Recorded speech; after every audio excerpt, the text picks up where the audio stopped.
अस्सलाम वालेकुम व्यूअर्स, कैसे हैं आप सब। आज तो बहुत ही ज़बरदस्त, बहुत ही टेस्टी हमारे पास बनी है दाल, और ये 3 दालें मिक्स करके मैंने बनाई है।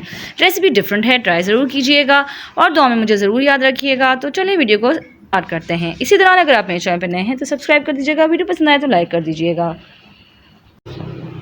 बिस्मिल्लाह, वीडियो को स्टार्ट करते हैं। यहाँ मैंने ले ली हैं 3 दालें।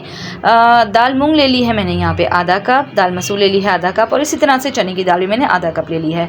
आप चाहें तो इसमें दाल माश भी ऐड कर सकते हैं। मैं फिलवक्त इसमें यही 3 दालें ऐड कर रही हूँ।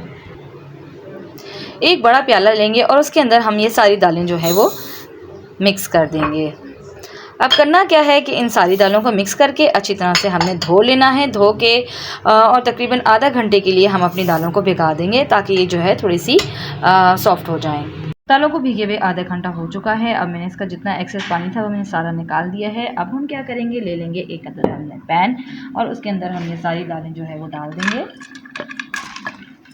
शामिल करेंगे इसमें कुछ अदद मसाले। इसमें शामिल कर दूंगी 1 टेबल स्पून अदरक लहसुन का पेस्ट। 7 अदद जो है मेरे पास गोल मिर्ची हैं वो मैं इसके अंदर शामिल कर दूंगी। 5 अदद कश्मीरी लाल मिर्च है वो मैं इसमें शामिल कर दूंगी। हाफ टी स्पून में इसमें शामिल कर दूंगी नमक, और इसी तरह इसके अंदर शामिल करूंगी थोड़ी सी हल्दी। सबसे आखिर में इसमें शामिल कर दूंगी मैं पानी। पानी इतना हो कि हमारी दालें जो हैं वो बहुत अच्छी तरह से इसके अंदर गल जाएं, और इसको दरमियानी आंच पे हमने चूल्हे पे चढ़ा देना है। दालों को हमने पकाना है जब तक अच्छा सा बॉईल इसमें नहीं आ जाता। जैसे ही बॉईल आएगा इसमें हम कुछ और चीज़ें शामिल करेंगे। दाल में बड़ा अच्छा सा बॉईल आ गया है और आंच को मैंने स्टेज पे कर दिया है कम। इस स्टेज पे मैं इसमें शामिल करूँगी एक दरमियाने साइज़ का टमाटर मैंने कट कर लिया था वो मैं इसमें शामिल कर दूँगी, और साथ ही साथ इसमें मैं एक मैजिकल मसाला शामिल करने लगी हूँ जो कि हमारा चिकन मसाला पाउडर जो हमने बना के तैयार कर लिया था। इसकी वीडियो आपको मेरे चैनल पर मिल जाएगी, आप देख सकते हैं। वो लोग जो नए हैं मेरे चैनल पर, ये मैं इसमें शामिल करने लगी हूँ। अगर ये आपके पास दस्तयाब नहीं है या आप ये नहीं बना सकते तो इसकी जगह आप चिकन क्यूब का इस्तेमाल भी कर सकते हैं। अब इसको धीमी आंच पे रख के हमने पकाना है। इतना पकाएंगे कि हमारी जो दालें हैं वो सारी अच्छी तरह से गल जाएं। दालें हमारी बहुत अच्छी तरह से गल चुकी हैं। अगर आप ये देख सकते हैं सारी दालें जो हैं बहुत ज़बरदस्त गल गई हैं। बस दालों में जो है सिर्फ चने की दाल ही थी जिसको थोड़ा टाइम लगना था, वो भी गल चुकी है। अब मैं क्या करूँगी, फ्लेम में कर दूँगी ऑफ़, और मैं इसके ठंडा होने का वेट करूँगी। जैसे ही ये हमारी सारी दालें ठंडी हो जाएंगी हम इन सबको जो है वो बहुत अच्छा सा एक मिक्सचर बना लेंगे और ग्राइंडर में डाल के इनको ग्राइंड कर लेंगे। दाल जो है वो मैंने बहुत अच्छी सी ग्राइंड कर ली है। ये देख सकते हैं आप, बिल्कुल जो है ये पानी बन चुकी है। इसमें मैंने थोड़ा सा पानी शामिल कर लिया था, तकरीबन बस इतना कि मैंने जग को साफ़ करने के लिए जो पानी डाला वो इसमें शामिल कर लिया। अब इसको दोबारा मैं चूल्हे पे चढ़ा दिया है। इसको जो है हम पकाएंगे और इसके अंदर कुछ और चीज़ें शामिल करेंगे। शामिल कर रही हूँ मैं इसमें थोड़ा सा कड़ी पत्ता, तकरीबन दो डंडियाँ मैंने कड़ी पत्ते की इसमें शामिल की हैं।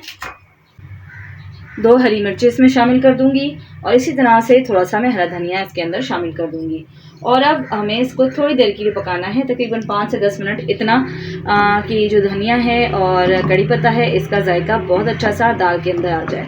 कलर इसका देख सकते हैं आप लोग, क्या ज़बरदस्त खूबसूरत कलर इसका आ रहा है।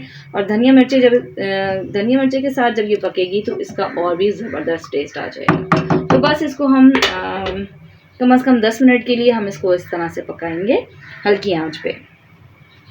तकरीबन 10 मिनट हो गए हैं इसको पकाते हुए, और बहुत अच्छा सा जो है वो इसमें कलर आ चुका है और बहुत ही ज़बरदस्त सा मैंने जब चखा तो टेस्ट आ रहा था। नमक मुझे थोड़ा सा कम लग रहा था तो मैंने थोड़ा सा चुटकी भर नमक इसमें मज़ीद शामिल किया है। दाल हमारी पक चुकी है। अब इसका हमने तैयार कर लेना है तड़का, तो इसको हम साइड कर देते हैं और हम जो है वो तड़के की प्रिपरेशन की तरफ चलते हैं। तड़के के लिए हम किचन में आ चुके हैं। पैन मैंने ले लिया है, इसमें मैं शामिल करने लगी हूँ तेल। बिस्मिल्लाहिर्रहमानिर्रहीम। यहाँ मैंने लिए थे लहसुन के जवे 4 से 5 अदद, उनको मैंने इस तरह से बारीक कट कर लिया है। ये मैं इसमें शामिल कर दूंगी। लहसुन को हमने थोड़ा सा कड़कड़ाना है, थोड़ा सा इसको हम हल्का गोल्डन करेंगे अच्छा सा, ताकि इसका बहुत ज़बरदस्त सा इसमें टेस्ट आ जाए। लहसुन का हल्का गोल्डन कलर हो चुका है। इस स्टेज पे मैं शामिल कर दूंगी इसमें 4 से 5 अदद मैंने गोल मिर्ची ले ली है, वो मैं इसके अंदर शामिल कर दूंगी। 1 टेबल स्पून ज़ीरा शामिल कर दूंगी। और आखिर में मैं अपना इसमें ज़बरदस्त सा कड़ी पत्ता शामिल कर दूंगी। अगर आपके पास फ्रेश है तो आप फ्रेश डाल सकते हैं, और अगर आपके पास फ्रेश नहीं है तो आप सूखा भी इस्तेमाल कर सकते हैं। कड़ी पत्ता जो है वो एकदम से कड़कड़ाएगा तो डालते हुए थोड़ा सा एहतियात कीजिएगा। तड़का हमारा तैयार हो चुका है तो हम चलते हैं दाल की तरफ और ज़बरदस्त सा तड़का लगाते हैं। और ये हमारी ज़बरदस्त दाल तैयार हो चुकी है। वीडियो को एंड तक देखने का बहुत शुक्रिया। रेसिपी को ज़रूर ट्राई कीजिएगा क्योंकि बहुत डिफरेंट रेसिपी है और बहुत मज़े की बनती है। फिर मिलेंगे किसी नई रेसिपी के साथ, तब तक के लिए अल्लाह हाफ़िज़।